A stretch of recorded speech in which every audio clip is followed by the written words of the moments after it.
Welcome to a tour of Linux Mint 21.3 with the Cinnamon environment. Basic installation is that you're going to use an ISO from any type of device, typically a USB drive.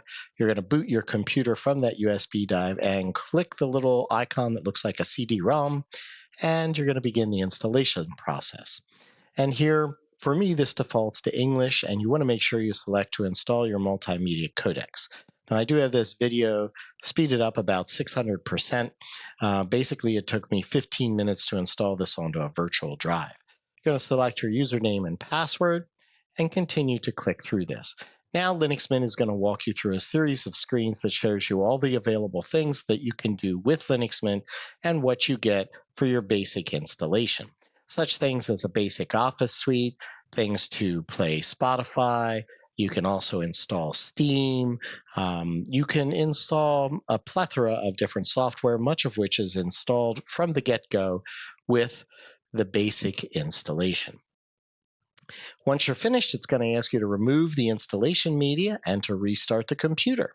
So go ahead and do that. And you'll see that it boots up to the screen where you type in your password. And let us begin the grand tour. The Cinnamon desktop is very elegant, and the first time that it boots up, it's going to be very reminiscent of a Windows 10 interface. You're going to see a welcome screen that allows you to set up a lot of different things from the get-go. Now, this will start every boot unless you turn it off at the bottom lower right-hand corner. But the first thing you can do is select your color theme. And today, dark themes are very popular. I did pick dark here, and I picked orange and black, which were my high school colors, to change the basic environment for the entire Cinnamon system. And you can see that my windows have now gone dark. System snapshots is like a backup system. Driver manager, this is imperative, particularly for early Linux users or first-time Linux users. If you have an NVIDIA driver, an NVIDIA graphics card, or a specialty graphics card, the driver manager being located on first boot allows you to find and install those drivers for that with great ease. This is not the case in a lot of Linux distributions. The updates for your system can be found from either the welcome screen or the little shield in the lower right-hand corner. Now, this is telling me that I need to update my update manager. I'm not going to do that at the moment. We're going to take a look at the software manager, which is where you get all of your software to run on Linux. The vast majority and nearly all software on Linux is open source and free, which means that you can download it and install it and use it. The first time use, it takes a couple of minutes here to populate the entire software store. However, once it is populated, you'll see that the one for Linux Mint is very robust. They sort them by different types of programs, as well as having a search bar at the top. For example, if we want to look for the Brave browser, it'll pop right up and you can click that and you could install it. Note that it's using Flatpak. It uses both the original Linux Mint repositories and Flatpak for your software. I have always found that Flatpak programs seem to work the best for me on any distribution that I try. Firewall is basic, simple firewall. It's going to ask for your password here, and you can set it up by just flip of a switch. And this allows you to get out in its most basic setting, but blocks everybody from trying to get into your computer. Very nice feature. And then if you have everything configured the way that you want it on your first boot, you can uncheck that dialog in the bottom right, and you won't see that screen anymore. And you'll see here I was also demonstrating that the little shield at the bottom does launch the update manager. You have basically a file folder that is very similar to the Windows Explorer. This is a file explorer that is very familiar to most computer users, and it's set up with a home, documents, music, pictures, etc.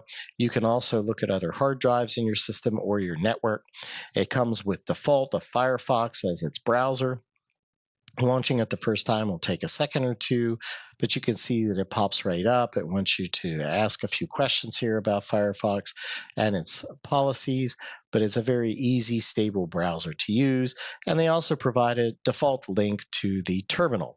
And here we're going to take a look at NeoFetch, which is going to tell us a little bit about the system we're running. We can see that we have Linux Mint 21.3, and I'm running this in VirtualBox, and it comes with a kernel 5.15. This is not the most recent kernel at the making of this video, but it is what Linux Mint defaults to. You can change that to a more recent kernel. So if we go down here from the Start button, you can see the software store and your settings are listed here. If we go into the settings, it gives you a whole series of different things that you can customize for Linux Mint, including the extensions, which these are things that enhance your environment. The default application here for extensions will pull up what is installed on your system. However, this particular application, the default, it shows you what you have, but it doesn't show you what you could possibly install. There's actually another app that you have to grab from the software store to actually install new extensions. But it does show you what has been pre-installed into this program and this installation process, and you can turn those on and off. You can also set up all of your online accounts. Like if you have a Gmail account, you can go in here and set those up, and it'll populate your calendar and various things throughout your installation of Linux Mint. This is just showing what is started by default.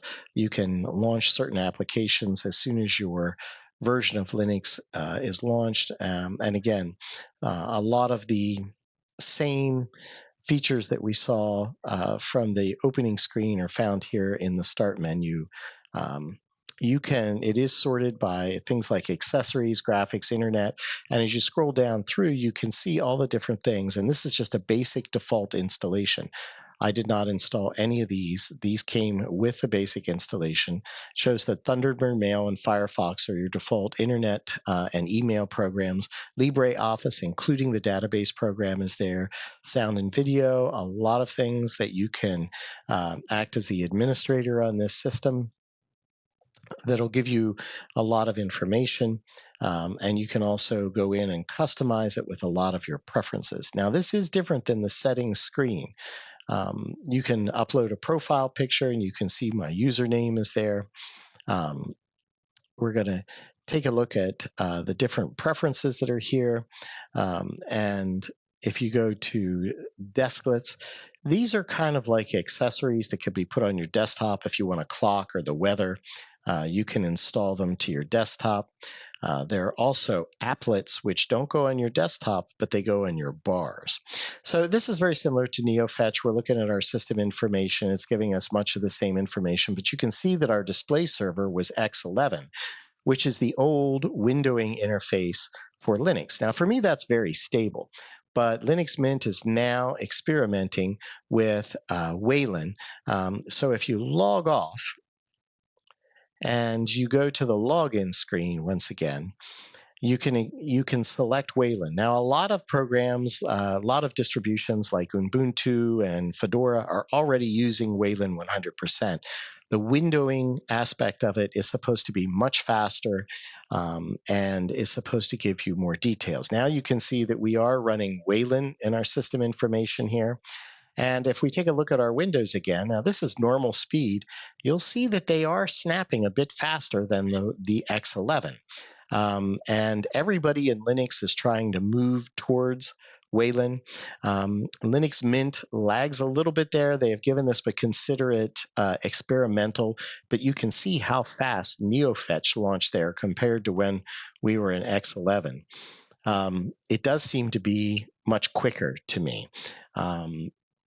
And it is the way that things are going to come. Now here we're demonstrating the applets.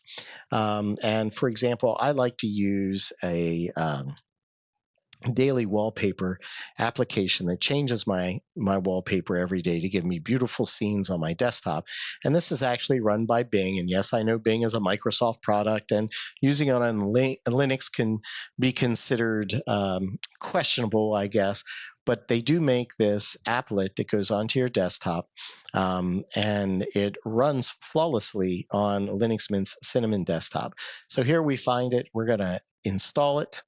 We just click the download arrow, and we go and say that we want to add this to our system. And now you'll see there's a little mountain down there in the bottom. And what you're going to see is in a second or two, it's going to change my wallpaper. And every day at midnight, it'll update your wallpaper and you get a different beautiful scene. But there's a series of different applets that can be added to your toolbar. And here we're looking at a screen that has had desklets installed for the weather and a clock. And we're going to go ahead and we're going to look at different themes. Now, these are different than choosing just the dark and color that I did initially. If you go into advanced settings, you can go to the desktop and you can pick various themes from, these are all the pre-installed ones, to change the appearance of your Linux Mint. But the other thing that you can do is, this also has the ability to go and look for other themes that people have developed. For example, I use a Apple laptop, and I get used to my buttons at the top of my windows being on the left and the appearance of it. Now it says, why would you want to change your Linux computer to look like an Apple computer? Just get an Apple computer. But if you're used to working in that environment, it sometimes feels nice to have it located, all of your devices located in the same spot. So here I'm going to download just a Mac imitating theme, but you can also get them for Windows or however you want. I put two different themes in here and it installs them. And now if we go to the desktop and we scroll down and we look for the Mojave Dark theme here, we load that, and what you should see is that it also has the ability to change the buttons. I'm going to go look for the Mac style buttons at the top of my windows. There's the Mojave buttons. And you see there, change my buttons to look like Mac buttons, but they're still on the wrong side. So if we go back and select a Windows parameter from the configuration screen, we should be able to configure our windows. Now, right now, the buttons are on the right. I want them on the left to mimic my Mac. And there they go. They snapped over to the left-hand side. And now they're in the same place that I'm used to working on my laptop. Now, the basic screen hasn't changed much. It does change some of the icons.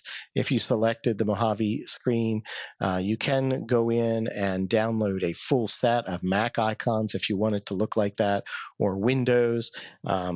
Numex, I guess that's how you pronounce it. I think it's Numex, is a very popular icon set and button set on any style of Linux. If you press the start button, you can log off of the computer completely, and it shuts down. If you found this useful, please hit the subscribe button. And thanks for stopping by. See you later.